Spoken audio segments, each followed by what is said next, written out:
Hi everyone, welcome back to Civic Sparks. Today we're diving into an intense Senate exchange between Senator John Kennedy and Secretary of State Antony Blinken. The focus? The U.S. approach to the 15 Pacific Island nations and how China is shaking up the region.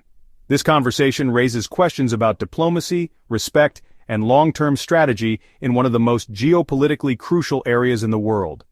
Before we get started, don't forget to hit that subscribe button and turn on notifications to stay updated on all our deep dives into global affairs and U.S. politics. Let's kick things off. Senator Kennedy begins by commending Secretary Blinken for attending the hearing and emphasizes the importance of the Pacific Island nations. Senator Kennedy. Thank you, Madam Chair, and thank you all for being here.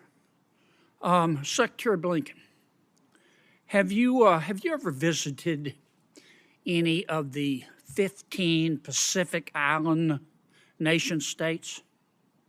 I have, yes. They're wonderful people, aren't they? I would agree.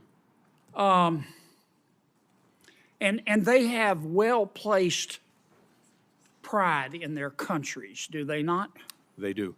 Right. Can we agree that these 15 independent Pacific Island nation states are just that? They're independent countries. They're not just dots that some world leaders see out of their plane windows when they are traveling to meetings elsewhere? That is correct. And can we agree that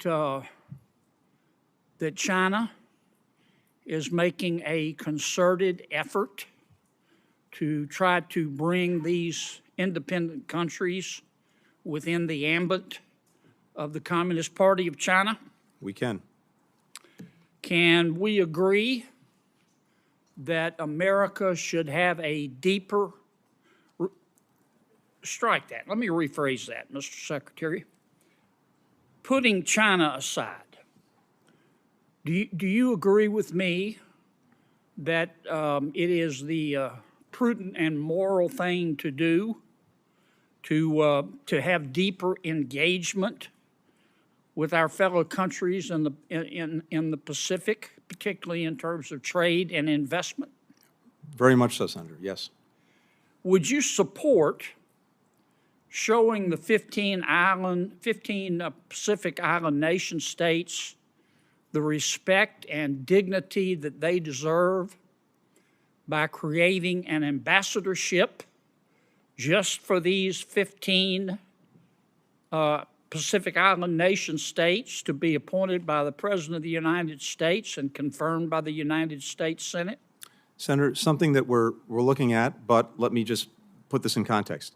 As you rightly said, these are independent sovereign countries, which is exactly why we have been engaged in a very intense effort to actually get embassies and to have ambassadors in more of these countries. And as you know, right now, we've opened an embassy in the Solomon Islands, we've opened one in Tonga, we have one pending in Kiribati, and we're also doing the same thing in Vanuatu. So having these bilateral ambassadors is critical.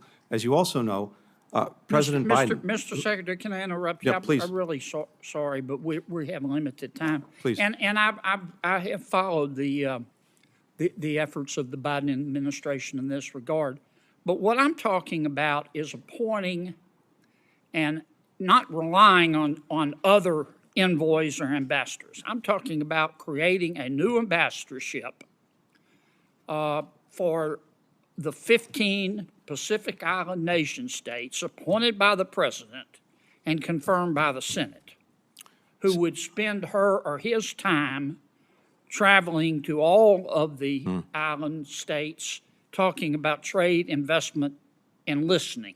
So, Senator, I'd say two things to that. One, I think it is important that we continue to engage these countries independently, given their independent sovereign status. But to your point, and I agree, this is important, we have appointed a senior envoy to the Pacific Islands Forum. This is the main body, as you know, that brings all of these islands together.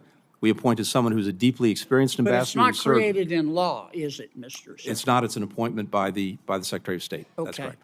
So a new president could come in and say, we don't want to do this anymore. That's correct. Could she or he not? That is correct.